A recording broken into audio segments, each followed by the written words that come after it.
listening to Keeping It Real with Janine, your guide to living an authentic, healthy life.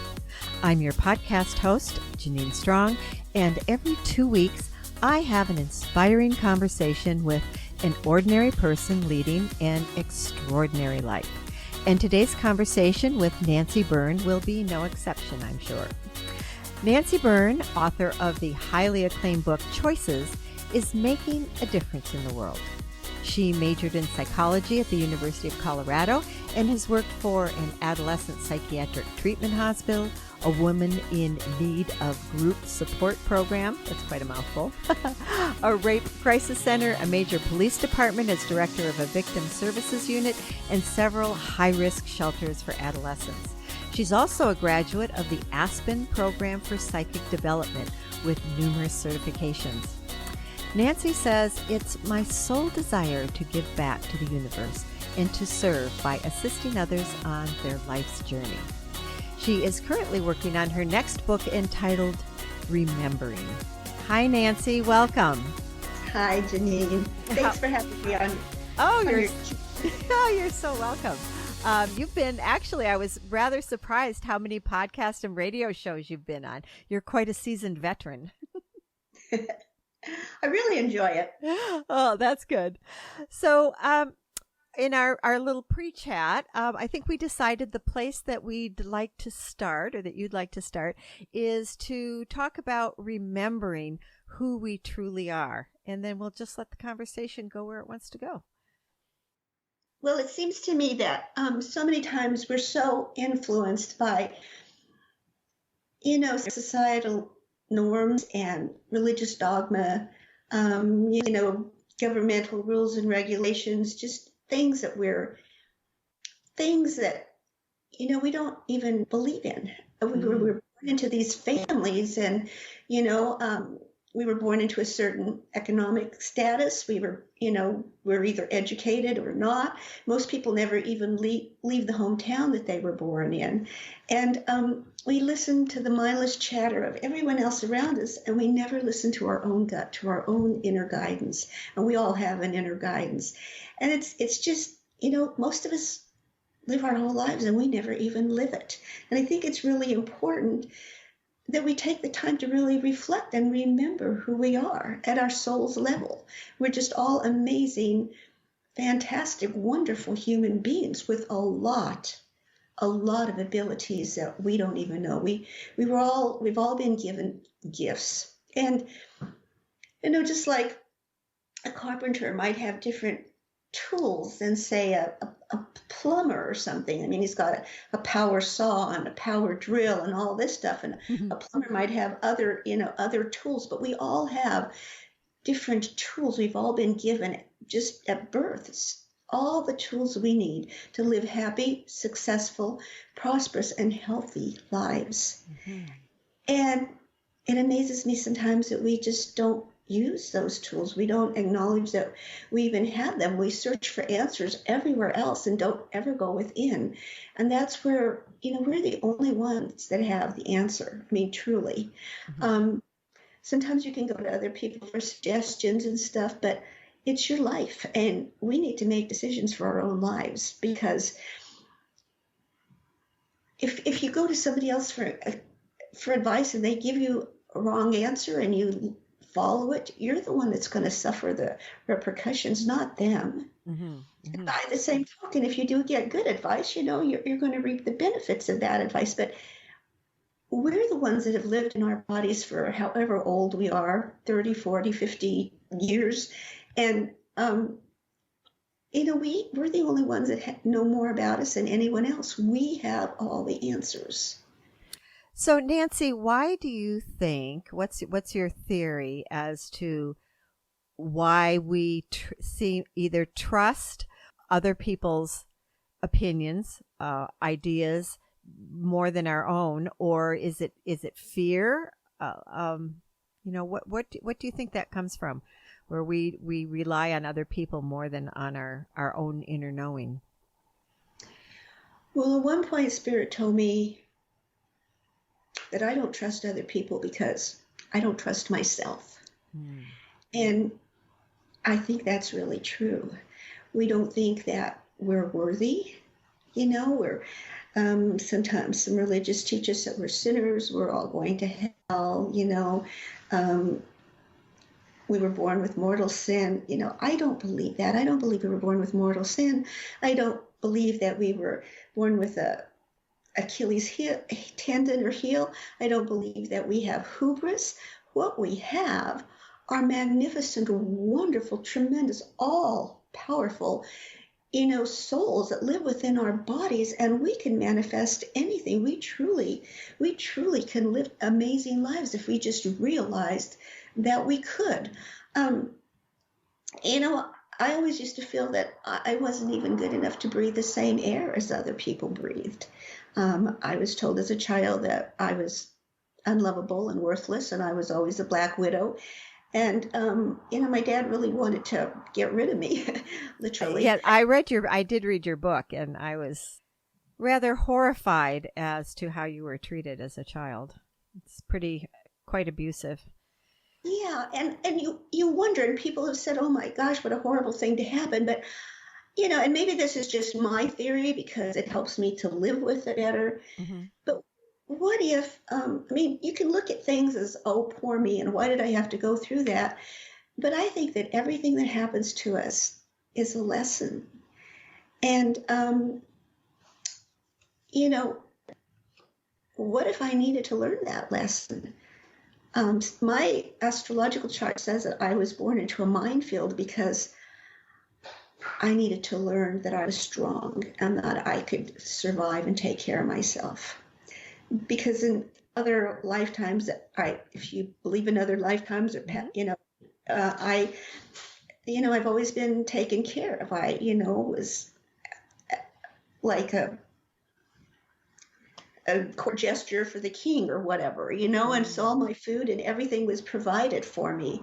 Another time I've always been like the wise man sitting on top of the mountains, giving people information and knowledge, and people would just bring me food and clothing, and I never had to work or earn anything. It was just always brought to me. And this lifetime is a sociable lifetime, and I'm learning a lot about society and being around other people and taking care of myself. And I really have learned what a tremendously strong human being I am, and we all are. And so I think these things happen, not to tear us down or to make us give up hope, but really to build us up and to show us just what we're able to accomplish. If everything always went smoothly, I think we'd just roll over and go back to sleep. We wouldn't have anything we wouldn't push ourselves. Sometimes we're kind of lazy, human race. I like to think that before I was even incarnated, I had to learn some hard lessons, and the only way to learn it was to be born into a dysfunctional, severely dysfunctional family. And what if I asked my dad's soul to please help me, and he didn't want to do that. He didn't want to hurt me, but he loved me so much. He was willing to come down and do that so that I could learn the lessons that my soul knew I had to learn in this lifetime. Mm. And so that's the way I choose to look at it. Whether it's right or wrong, it's my theory, and I'm sticking to it. Mm-hmm, mm-hmm. Well, we don't really, quote unquote, know, right? So you have to go with what feels right to you, what your instincts tell you, what your team up there is helping, how they're helping you, and it helps you to be able to move forward and evolve. And that's what's important.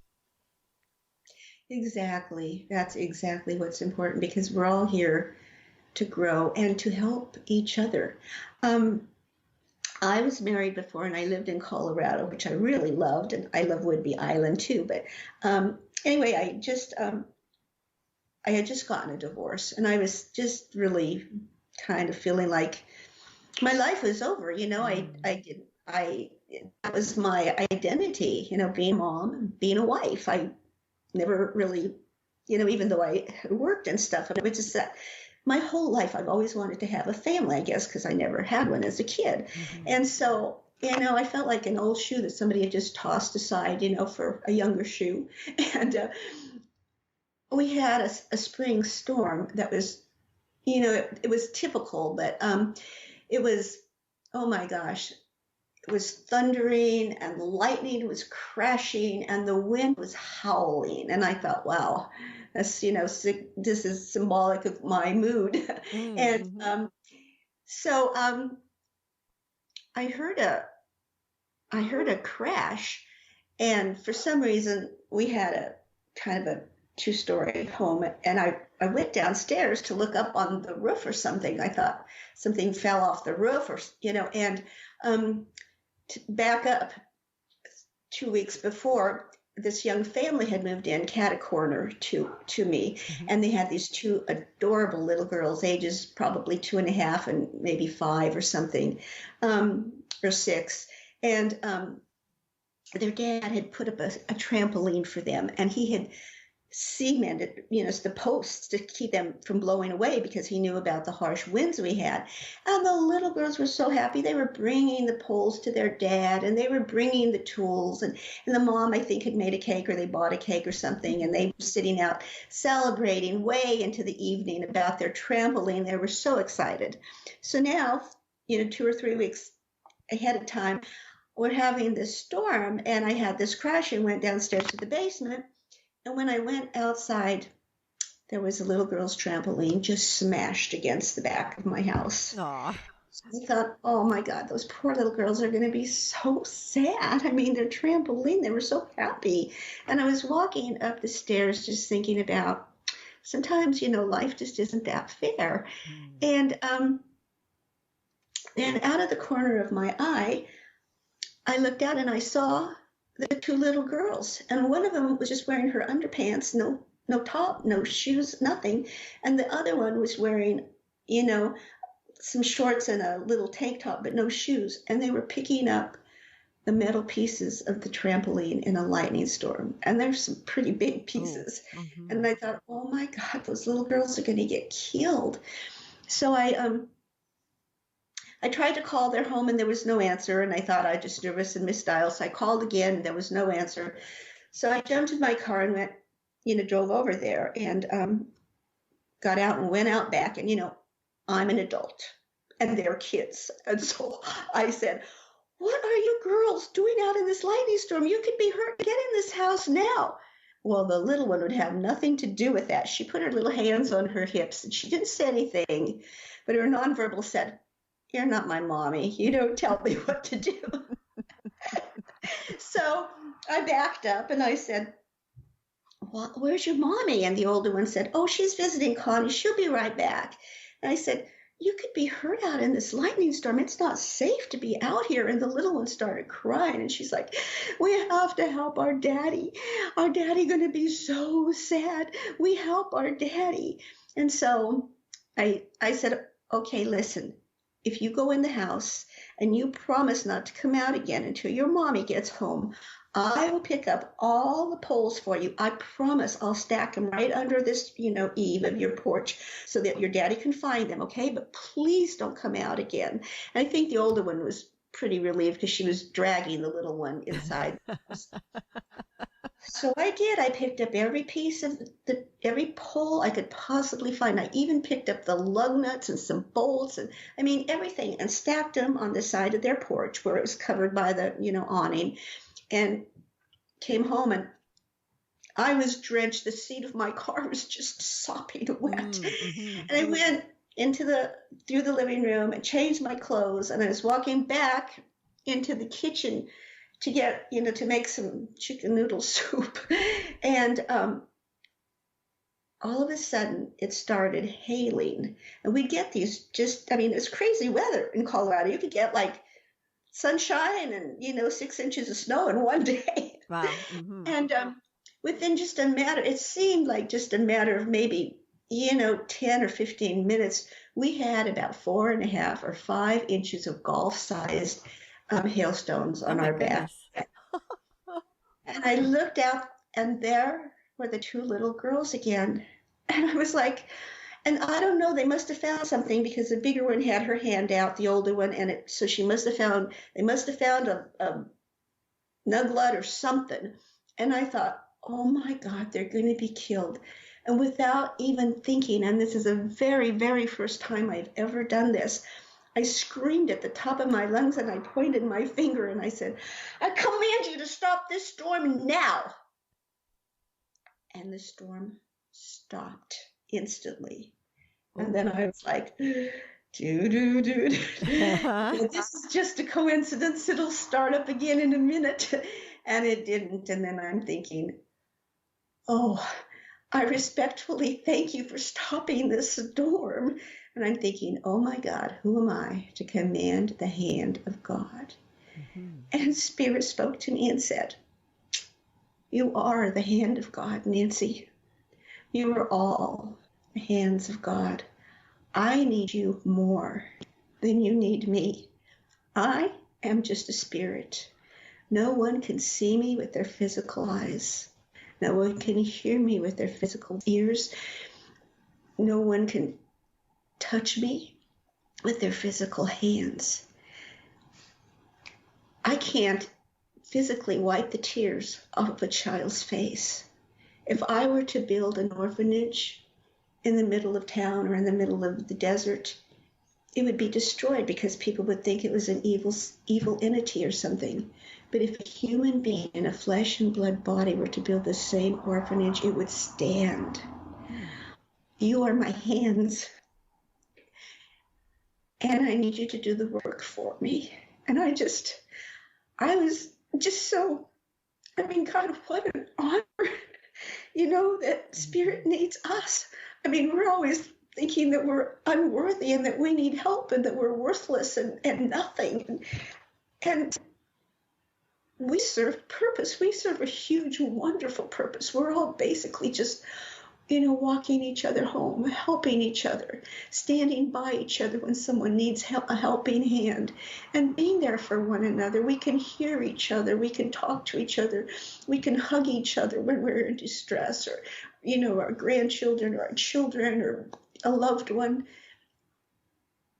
We have these bodies. We were given these bodies so that we can relate to each other and see each other and talk to each other. And we're all learning lessons and we're helping each other in our growth. And I just think that's so important.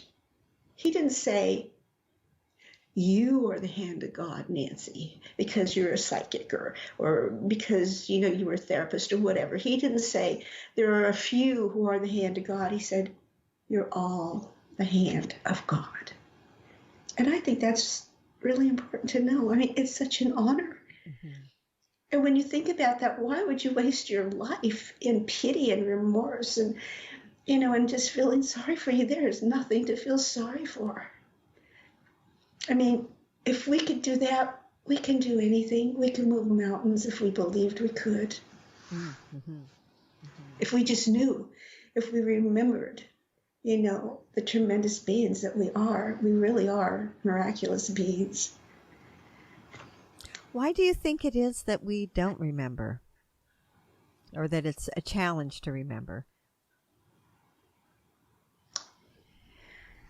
Because I think we get in our insecurity, we want so desperately to be loved and to be accepted by the tribe. And it's even kind of like little kids, when they're small, they're connected to spirit much, much more than we are because they're just new here, they just came. Mm-hmm. And they have imaginary friends. And I think my theory is that those imaginary friends are lots of times guardian angels or, spirit guides or ancestors that have come to help them, grow and teach mm-hmm. them, and also to keep them safe, and then our parents tell us that, we're too old to have imaginary friends. Other kids are going to think we're weird or different, and they're not going to want to be our friends. And we want people to like us. We came here. We're social animals, and we want to be accepted. And so sometimes we sacrifice what we truly feel in our hearts and our souls, and because we don't want to be ridiculed or taunted or made fun of. My first husband was a police officer, and he was a lieutenant, and so he had a lot of stature in the police department. And I remember when I was interested in astrology, I signed up for a class, and then I was like looking behind my back, and I wear a big hat over my head, so in case any of the officers saw me, they wouldn't think, oh my gosh, she's going into this metaphysical story. I mean, my God, how, but I did that because it just, it's more of that culture. It's not into, it's more, kind of like, you Not see accepted. what's in front of you. Yeah, you see what's in front of you, and that's it. You follow rules and regulations, and you fit in with the rest of the tribe. And I never did, and I didn't understand why I never fit in, because sometimes we're not supposed to fit in. Sometimes we're supposed to be unique and stand out, and think how boring it would be if we were all cloned. You look at each other, and you might come up with a different way of seeing things, or you can learn from each other, because we all have different experiences. We're all here to help each other out. Mm-hmm. Mm-hmm. And sometimes I wonder how many of those people who are just following the status quo and not questioning their life, how many of those people really want to be in that position. Really, how many of those people really would, if they felt safe, would break out of that and be their own unique star? I believe that's true. I think it's actually, we're terrified of our own power more than we are our weaknesses. It's not our weaknesses that we fear, it's our power, because when you realize who you are, then the buck stops with you. You can't blame the devil. You can't blame, society. You can't blame your neighbor. You can't blame some nationality or some religious belief system or some, for keeping you down, because you are the one that's in charge of your life. You're not a victim. Yes, and I think it's a huge responsibility that many of us, I know I certainly didn't want to assume. You get used to being the victim, and you kind of like it there. I mean, it's you feel like it's safe there. Mm-hmm. You don't have to take accountability. You can blame everybody else. I could blame, my dad for beating me and raping me as a small child. I could blame my mom for never sticking up for me. I could blame the way I looked because I have dark hair, and I wasn't, my sister was blonde and beautiful and had emerald green eyes. And, we can always find someone to blame.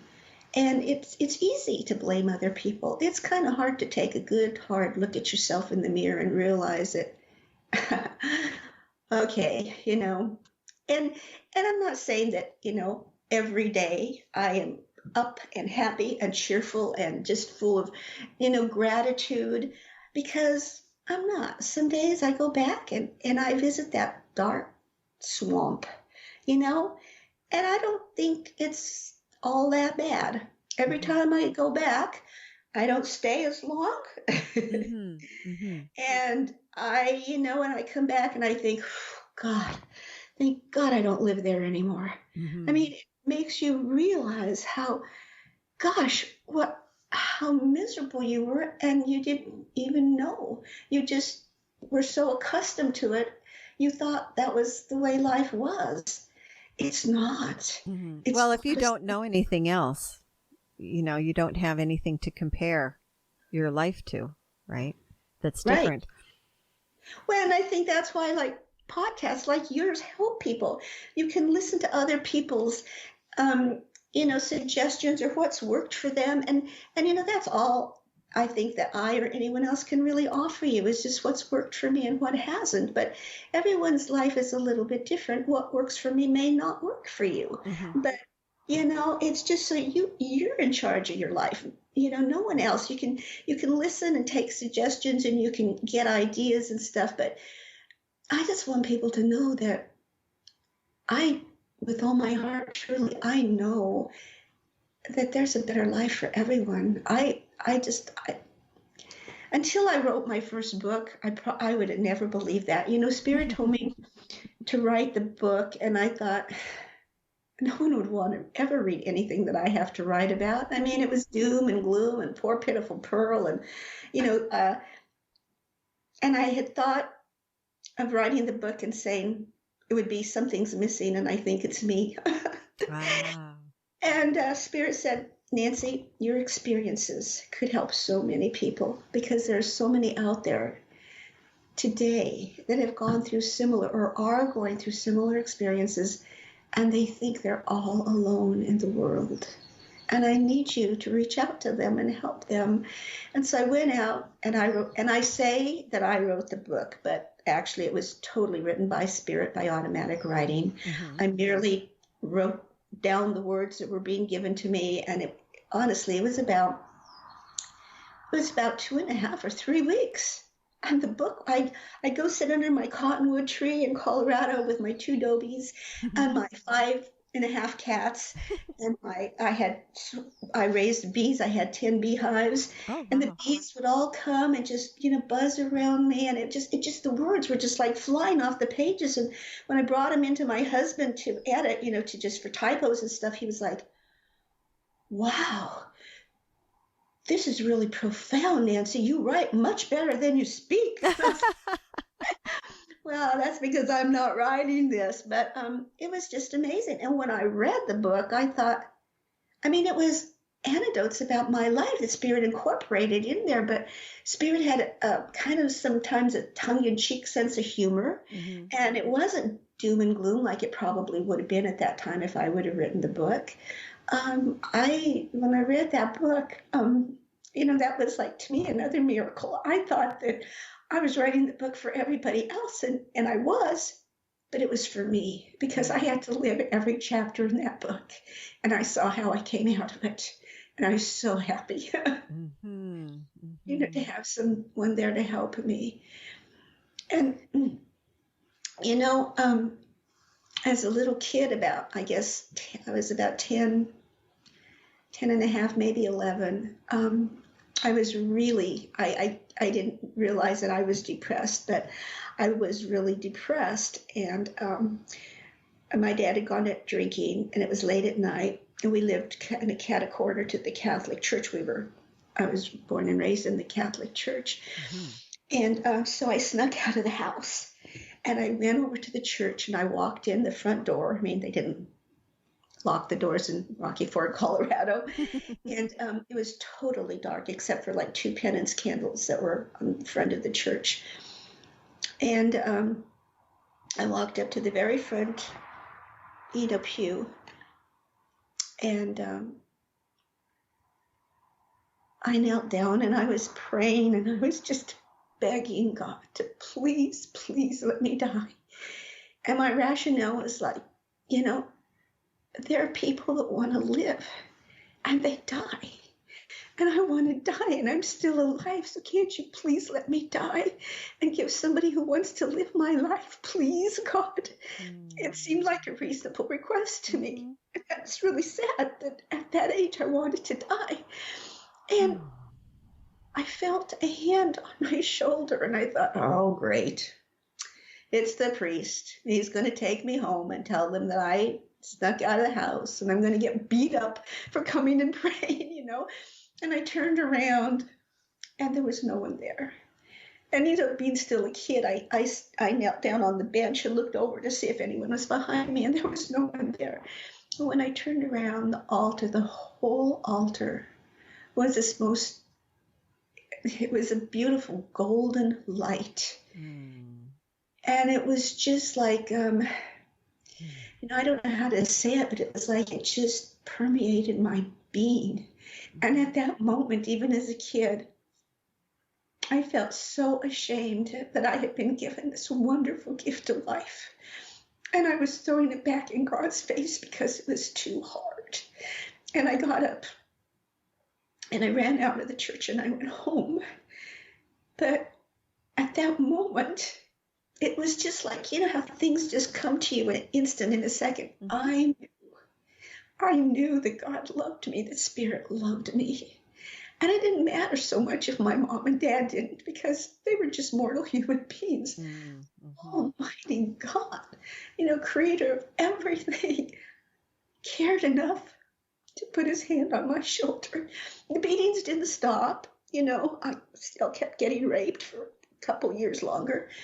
But it was enough to know that somebody loved me. I was loved, and that's all I've ever wanted my whole life, is just to have somebody to love me and somebody that I could love.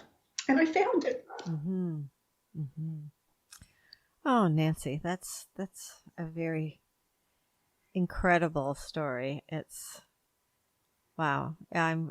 You were blessed. And I mean, I can't help but want to question, did you have to go through, okay, so you came to, experience a different kind of life where there were challenges, but wow, did it have to be that awful?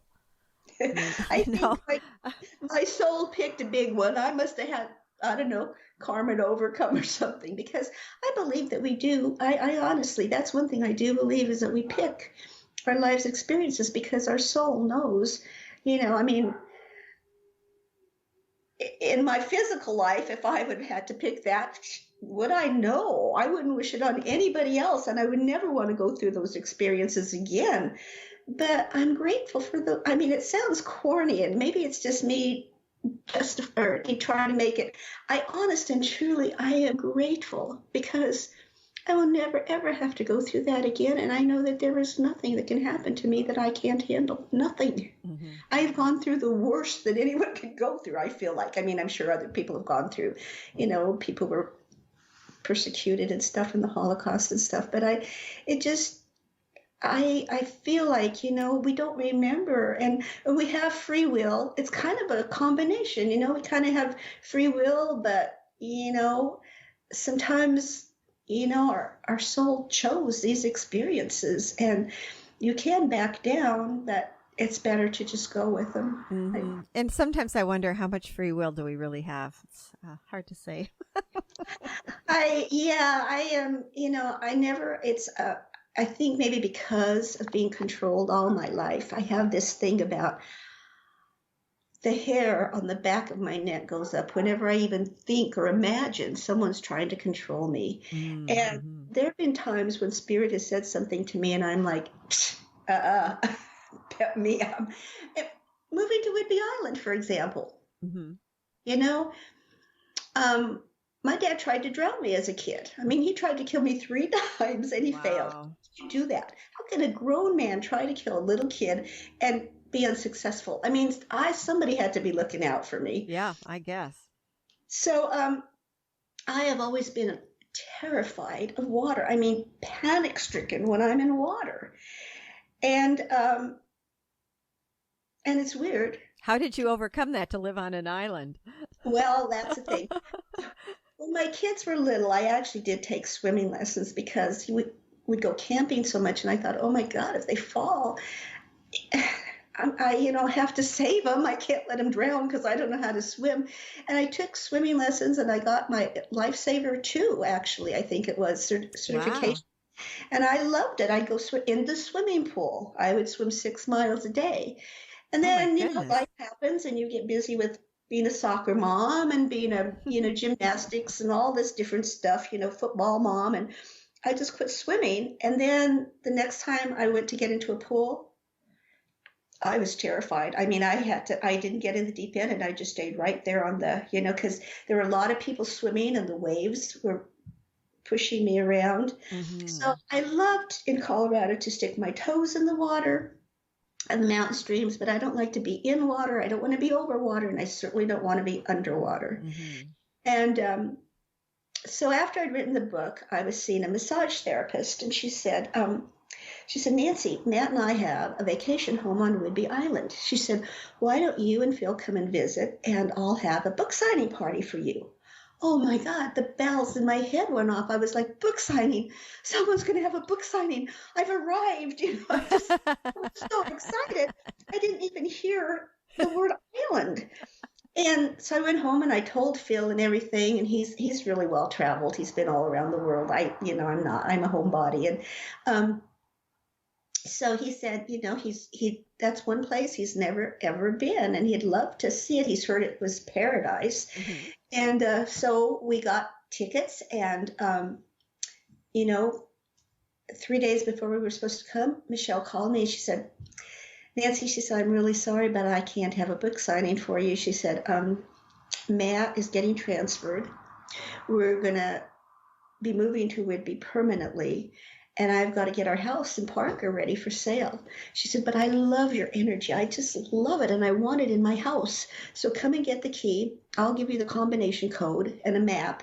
I needed a map. It was a huge house, so I wouldn't get lost. But I didn't think I knew her well enough to be staying in her house without her, and plus I was starting to remember Ireland, and Mm-hmm. I wanted to cancel. And Phil said, Nancy, our airplane tickets are non-refundable. We've got the time off. Let's go.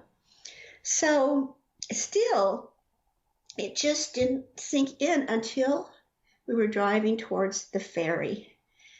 And I had never seen a ferry before. I mean, it's a huge, huge boat. Yeah, And they're put quite big. semis and huge semis filled with stuff on there, and then all these. It looked like thousands of cars, and I was thinking, there's no way it can float with all those things in it. And I was like, no, honey, no, please, Phil, please don't get on that boat. I can't get on that boat. And I said, let's drive around. And he said, Nancy, this is the only way it's an island. And there's another way now. It's Deception Pass, but that would have been equally terrifying to me. So he said, come on, it's only 20 minutes. And I'm thinking, because, this is the way our minds work. Yeah. And it only took 20 minutes for the Titanic to sink too. And I thought, oh, God brought me here to face my greatest fear, drowning, and this is how it's going to end. And I don't think this is too funny, God. And we got on there, and I swear, I'm surprised they didn't charge us for my fingernail marks were in the upholstery of that rented car, Mm-hmm. And we got on the island, and I was miserable. I was really, really upset. I felt like God had tricked me and betrayed me and brought me to this island in the hopes of having a book signing, and there was no book signing, and he's Almighty God, and he knows everything, and I couldn't figure out, why this was happening. And so I didn't look around the island. I didn't want to be there. I made the trip miserable, and this is paradise. It's hard to be miserable here. I mean, you can't drive down a forest lane without marveling at the huge trees and all the different colors of green and the deer, and little rabbits. And oh God, and then the ocean. Oh, it's just wonderful here. But I was miserable, and I sat in Michelle's outside deck the whole time. I even slept there part of the time. She had two little deer who drank water from a little stream on the side of her house beneath the deck. And I just watched them, and Phil went and got pizza and Mexican food. And I was just really upset with Spirit. And so all I could think about was getting back on that boat to get home. And so when we got back home, the first thing I did, I didn't even unpack or anything. I wrote another automatic. Once I knew I was on solid ground and kissed the ground, I wrote another letter to Spirit, and I said, "You're Almighty God. You know everything. You knew Michelle wasn't going to have a book signing party for me, so why did you have her invite me to the island?" And Spirit said, "I had Michelle invite you to Whidbey Island because that's where you're going to be moving.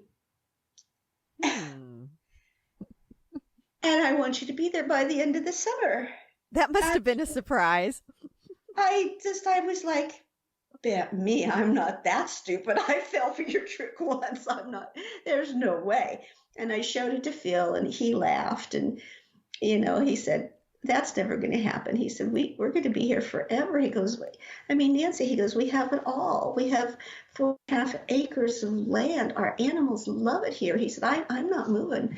And I was like, well, I'm not either. So I don't know what's going on. But then I started having dreams about Whidbey Island, which is weird because I didn't even see any of the island. I saw Michelle's deck and the way off the ferry and the way back onto the ferry. And so I don't know. I mean, I could see, I was dreaming about the trees and driving along in the car, looking at all the trees and the birds singing and the eagles, flying and the seagulls. And it was just beautiful. And then I had this one dream where I was swimming along the ocean floor and I could see all the plant life. It was surreal. It was really beautiful. I mean, they're just the corals and and all the different things, formations and stuff. It was just breathtakingly beautiful.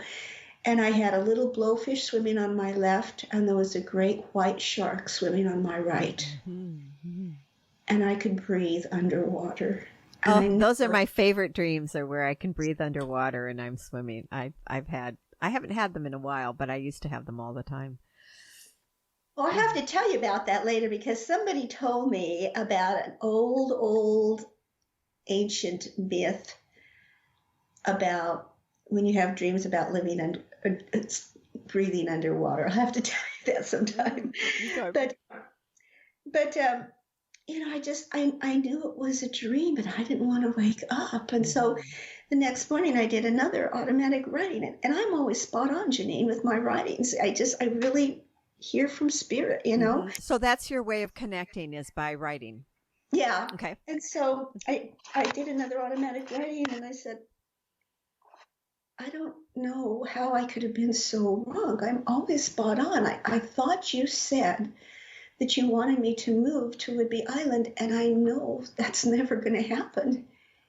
And Spirit wrote back and said,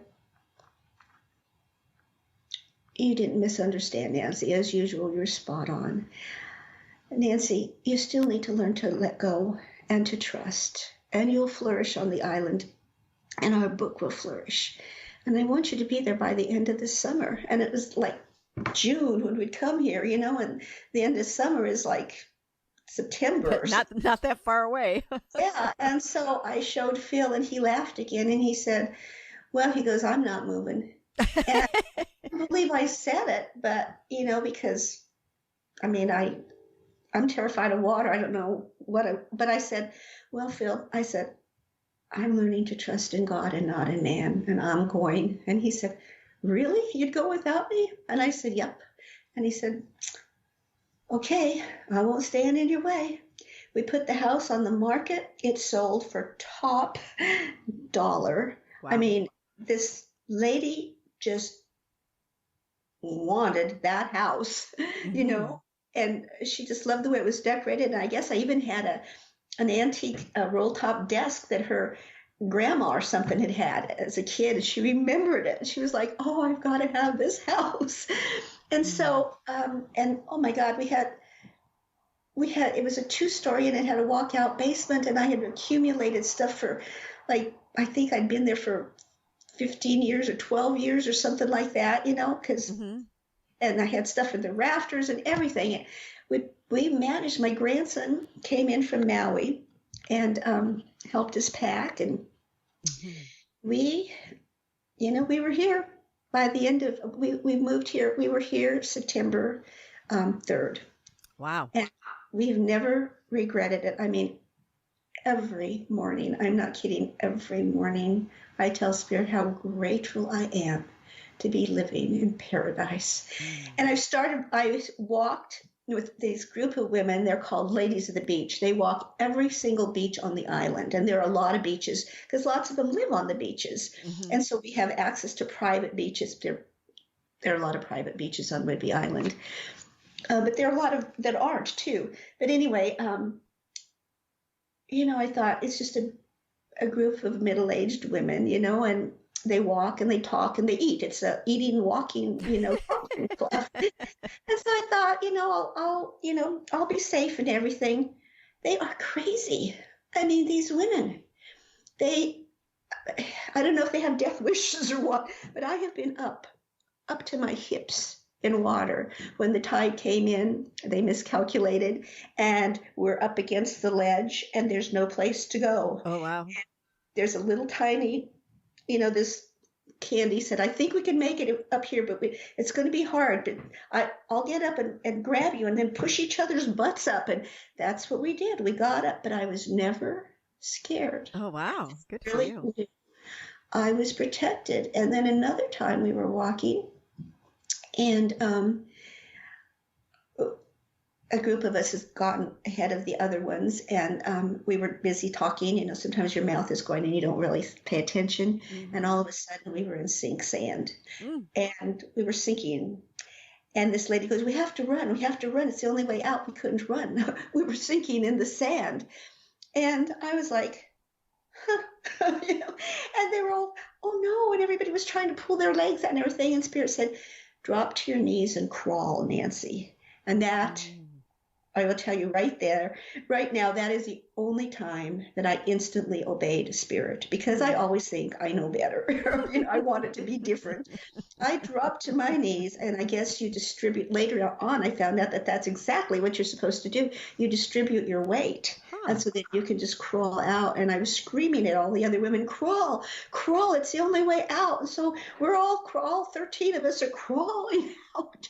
Wow. And the other people are watching us, when they caught up with us. But, so I know Spirit has told me that I'm always protected, and I'm not afraid anymore.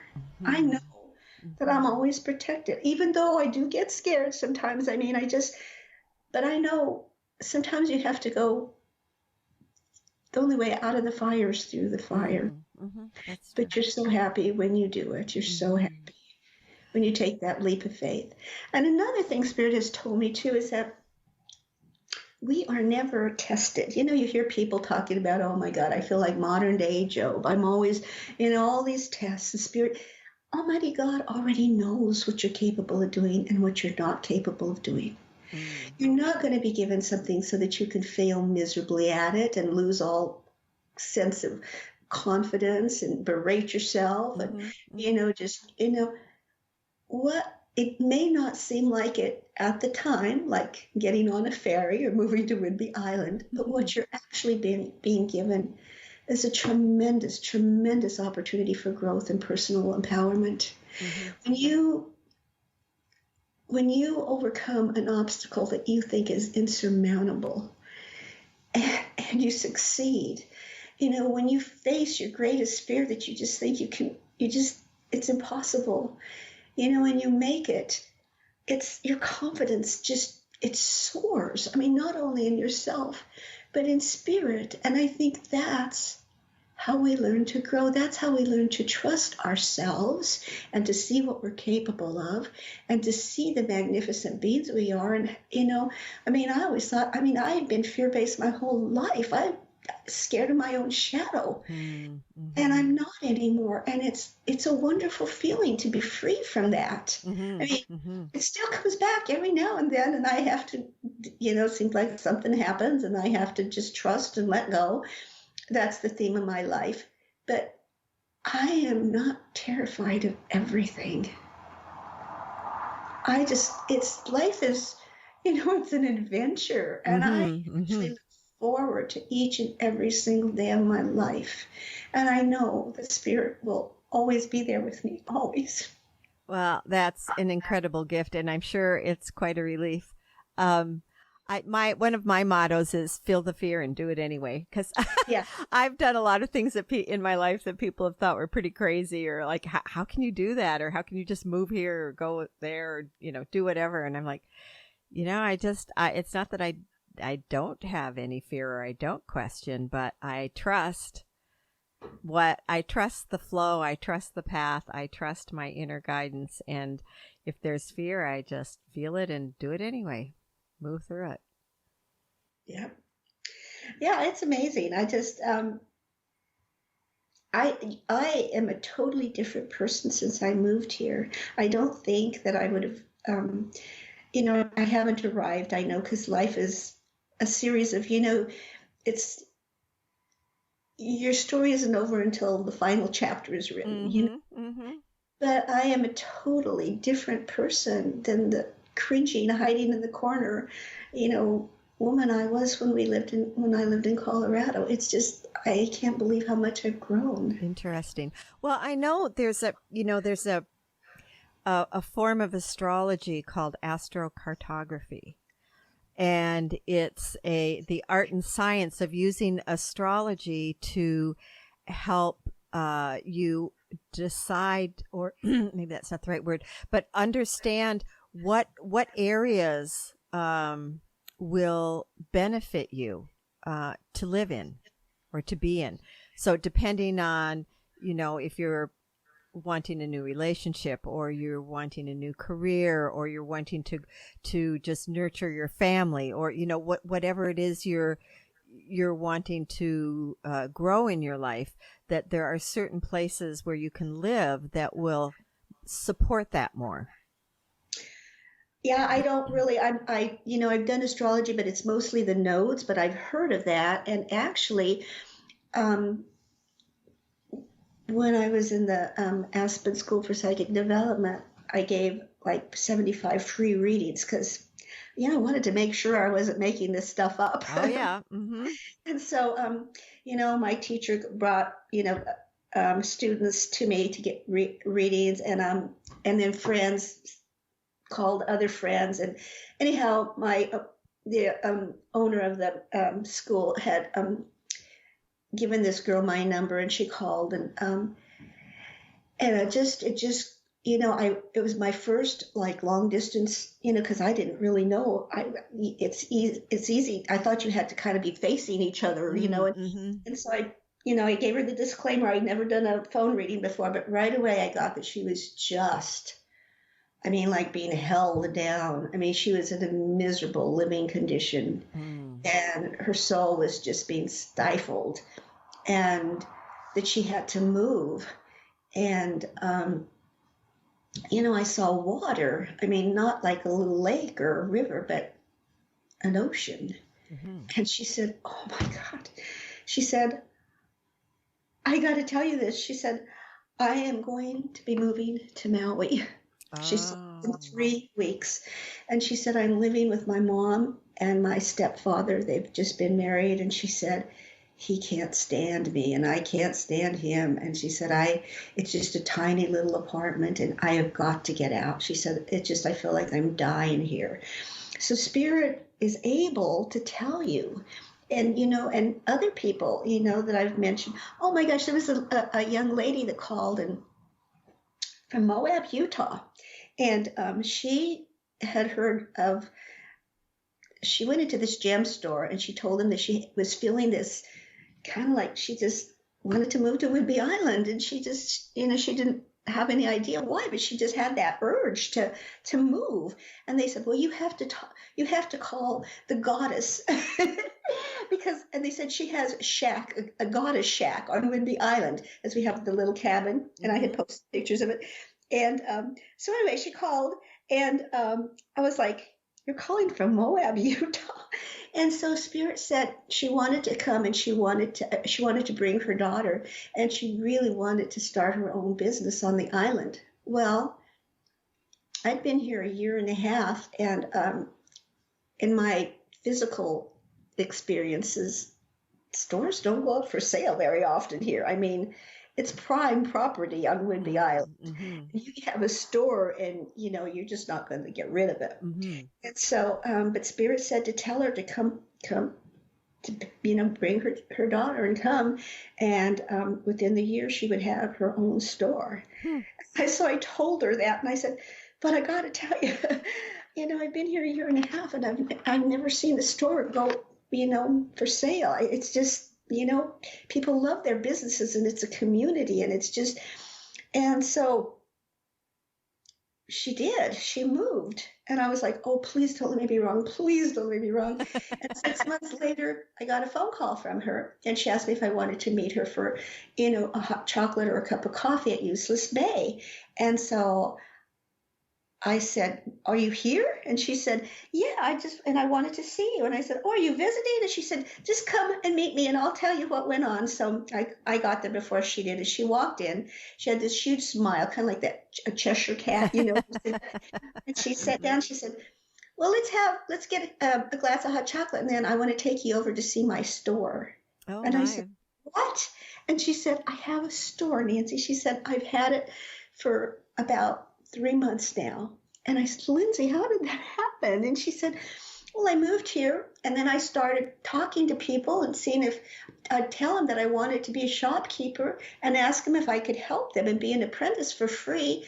And, lots of people just shrugged and said no. But this one couple, they were really, they needed the help. And so they let me work for 1 day free. And then they asked me if I could work 2 days. And then they asked me if I could work 3 days and then start paying me a little bit. And she said, and they taught me everything. And then they hadn't had a vacation for 5 years. And so they asked me if I could run the store for them. And so I did. And when they got back, she told me that, they just loved being on vacation. They were tired of working at a store and being there every single day. Mm-hmm. And they wanted to put it up for sale. And since I helped them out so much, they wanted to give me first dibs, and they would discount the price for me. Oh. So, that's another amazing thing is, we see through, blinders, we just see straight ahead of us, and Spirit sees a whole panoramic view, and a Spirit knows the perfect timing, the perfect place, he knows everything that's going to happen. Mm-hmm. And so do we, if we just pay attention. Mm-hmm. Oh, Nancy, those are great stories. So so I've got a couple of questions. One is going to be, except I don't want the answer quite yet, how can people contact you? Let's start there. Do you do readings for people, or do you, somebody wants some assistance from Spirit and they don't feel like they have the connection or they don't trust their connection? Do you make appointments and work with people? Yes, people can get onto my webpage, and then they can, just about Nancy or services, and click on a reading. There's you can get a. And what is your webpage? I'll have it on the podcast webpage too. But why don't you tell people? Okay, it's www.choices, because I'm all about choices. Mm-hmm. It's a dash. N for Nancy, L for my middle name, and B for Byrne.com. www.choices, CHOICES-NLB.com. Make sure it's a dash, because if people put a hyphen or an underscore, right, it messes it all up. Right. Okay. And my other question, that's awesome. My other question is, so someone feels like they want to remember who they are. They want to have this kind of experience, this kind of trust in themselves and in their connection to Spirit, but they don't really know where to start. How would you guide somebody in that way? I think that all you have to do is just ask, and it'll come to you. I really believe that, that saying, ask and you shall receive. Mm-hmm. I love to be in nature. I just feel like, it's a sanctuary for me. And I meditate a lot, but some people have said that they don't know how to meditate. Mm-hmm. And I think it's important for each of us to build a relationship with God. Really, Spirit wants that. Spirit wants to have a really close relationship with you. And, we were given our lives, 365 days a year, for as long as we're born. And I don't think it's too much to just offer Spirit maybe 10 minutes or 5 minutes every day of that life, just to give it spend it with spirit. Mm-hmm. You know, if you had a best friend and you were friends with someone, friendship is reciprocal. It's not just one person asking or getting and the other person giving. Mm-hmm. It's like any relationship, And if you had a best friend and the only time you called upon that best friend was when your car broke down in the middle of the highway on your way to Vancouver or something, and could they come and get you at 3 a.m? And sure enough, they come. And two, you would at least say thank you. Or if you had, if you never shared anything else, if you didn't want to do anything with your friend, go out for lunch, go for a hike, go to a movie, do something. The only time you needed that friend was when you were in dire need. You wouldn't be a very good friend. True. And that's what Spirit wants of you, to come with everything, not just in the middle of a lightning storm when you're terrified 2 little girls are going to die, Mm-hmm. It's Mm-hmm. with everything. I mean, sometimes I sit out there and I'm sure if someone is watching me, they think I was crazy because I'm telling them about, well, I know you already know this, but such and such happened, or, I got really upset today and it's not like me and I don't know why I let this get under my skin, but I did. And and I'm not judging myself and but I just don't want this to be an everyday occurrence. I'm trying to figure out, why did I get so upset? Was it the person? Was I in a bad mood? What happened? Everything. And anytime I make a major decision of any sort, I write about it and ask. And it's a crutch for me. I don't have to do automatic writings, but it's just the way I started out, and it's what I'm most comfortable with, to see it as, in writing. When I counseled people in Colorado, I would tell them to keep a journal. It's just letting your mind go blank, and that's the big thing. You can't let your mind get in the way, and it's hard. You have to sometimes you just can't do it. Your mind just keeps wanting to keep thinking and thinking and thinking, but then you just start writing, and it's not the most, it's a weird experience. How can I be getting these answers? But I've done classes on this, and I went to Maine and did a class there on automatic writing, and people were so, they were like, oh my God, can I read what I got? Can I read? Oh my God, this has never happened. This isn't even the way I talk. And usually it's not. Yeah. And people, and if people say, what if it's the devil or somebody? If you ask Spirit to give you the answers, you're going to get the answers from Spirit. Right. And I found that, because I haven't done it in a while, but if you just sit down and you just start writing, and it can be, this is really stupid, I don't know what I'm doing, blah, blah, blah, on and on and on. And it will switch. At some point, you'll start accessing Spirit, your higher self, your soul, your guides, whoever. And it will start, it'll start making sense. But you just keep writing until it's like a switch goes on, and it shifts. It's it's fun to do. It's pretty interesting. For those of you, if you've never tried it, you should try it. It's cool. Amazing. It really is amazing. And but I think it's important to just form a relationship with Spirit. You can just talk when you're walking through the woods. If you don't, want to be talking out loud, just speak to him in your mind, but whatever you do, let him know that you want him in your life, in every aspect of your life, every minute of every single day.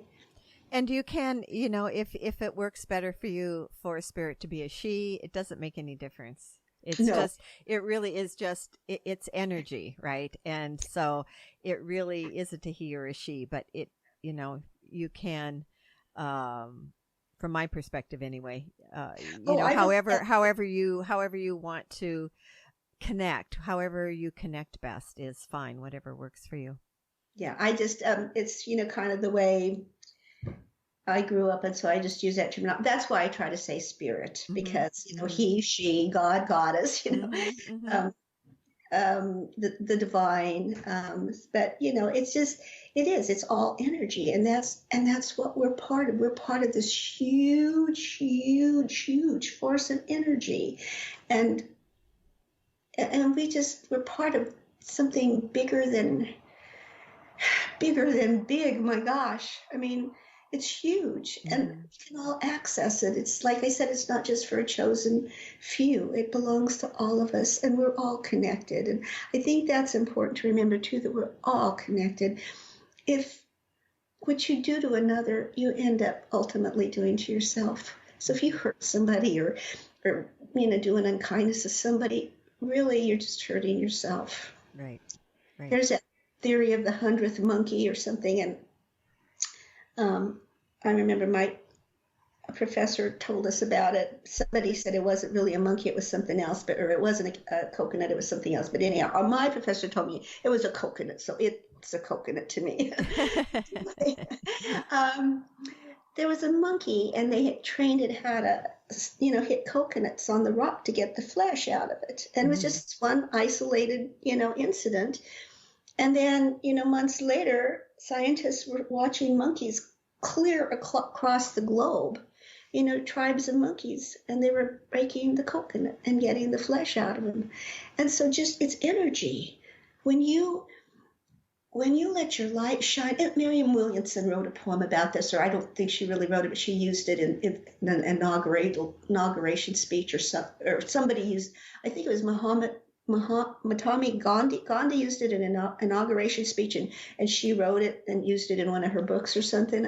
But it's talking about it doesn't benefit you and it doesn't benefit anybody else to make yourself small, Mm-hmm. so that they don't feel uncomfortable. When you let your light shine, you're giving everybody else permission to let their light shine. When they see the glory and the majesty and the wonderfulness that is in you, they know that they can have it too. It's to be shared. And so I grew up always saying, pride is a sin and you shouldn't be prideful. And I don't think that anymore. I think we should be proud and we should be happy and we should let the world know all the wonderful things. And it's that not like we, personally, we created them, but the Spirit wants to give us, Mm-hmm.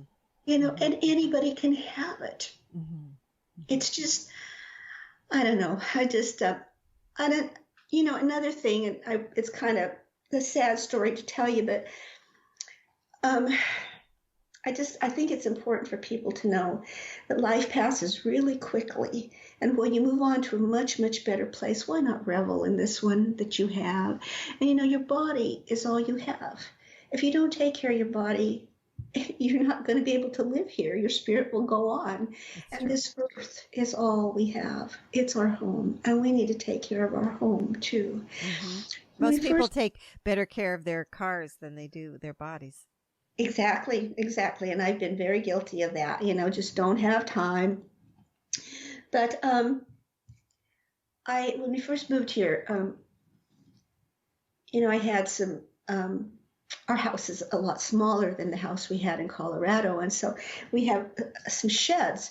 And I put a bunch of my antiques in the sheds. And then in the spring, I went to get them out and I was going to give them to this place that's Good Cheer.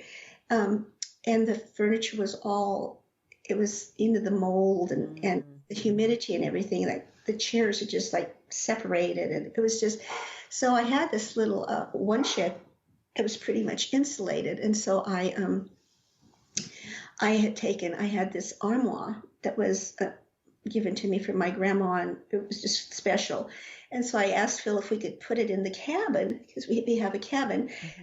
and so it would be safe. And so we didn't know anybody. We couldn't have anybody help us move. We didn't know we couldn't find any movers anywhere. So Phil managed to get it out of the shed on the dolly, and he hauled it up to the cabin. But there were 3 stairs, and we didn't know how we were going to get it up. And he said, if you could possibly pick it up from the bottom and put it on my back, I will walk it in. Oh, God. Well, it's 300 pounds, and I couldn't lift it up. I said, I can't.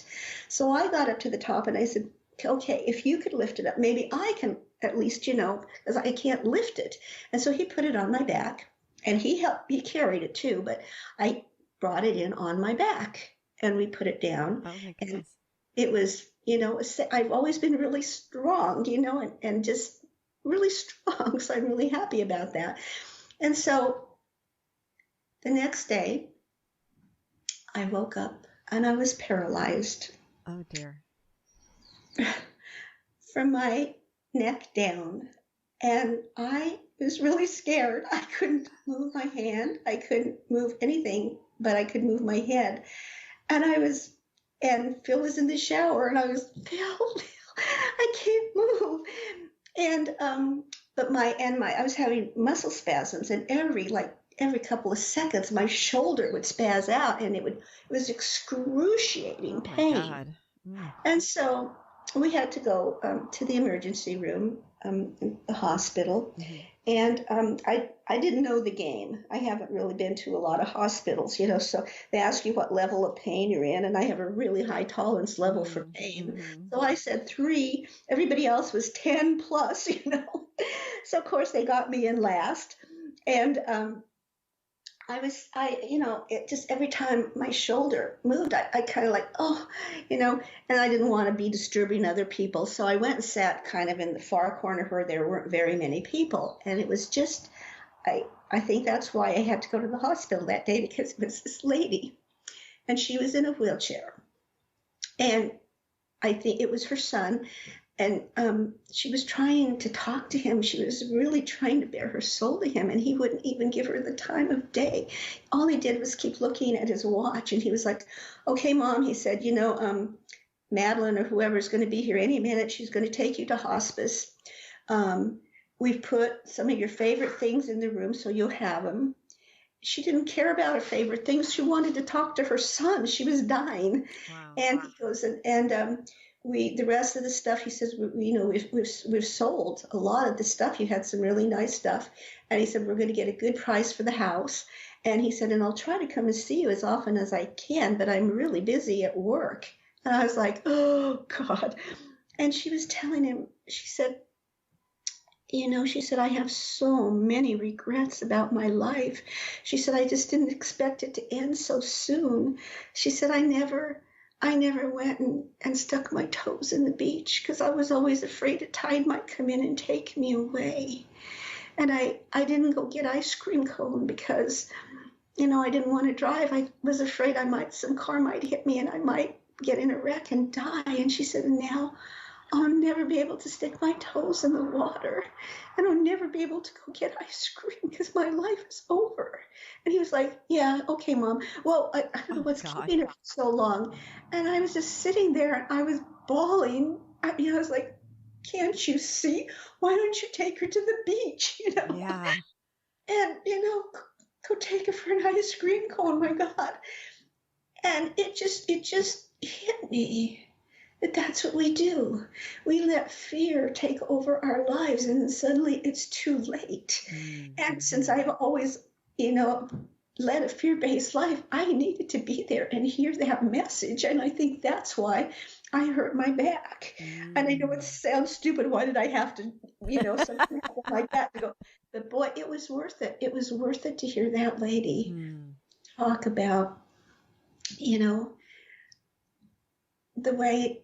I mean, she just let her life just slip through her. She said, like grains of sand, she let her life slip through her fingers. Mm-hmm. Well, Nancy, that's a good lesson for everyone, I think, because often it's much easier to just stay with the status quo than to make a change and do something different, because it's easier, and it's a lot of times people are afraid of making change and doing something different or being different. Yeah. Mm-hmm. So, live your life to the fullest every single day that you are alive, and make the most of it, and be grateful for all you've been given, because you really have been given a lot. Mm-hmm. There's always something that you can be grateful for. Mm-hmm. I make a big oh my God, I stubbed my toe. Oh, it hurts when you stub your toe. Why did this happen to me? Some people don't even have a leg or a foot. Mm-hmm. Mm-hmm. There's always something to be grateful for, even if it's just that, gosh, you have food on the table, or you're able to get up in the morning. There are so many people that can't get up in the morning. Mm-hmm. So, And the more gratitude the more you're grateful for things, the more it's like the more you get to be grateful for. It boomerangs. It's weird. Well, and it's a wonderful practice after dinner, or it can be whenever, but everybody's usually sitting around the table after dinner, and go around and say at least one thing that you're grateful for. Because it helps you to focus on that. Because even if you had a shitty day for some reason, if you can focus on the one thing that you're grateful for that day, it helps you to shift. That's true. That's true. And I'm glad you used the word shitty, because we're not saints. We were not called.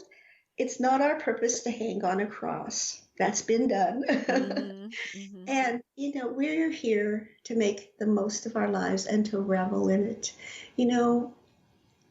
We have our hands and our arms, that we can use to caress a loved one, to hold our babies, to enjoy. Our bodies were given to us to enjoy,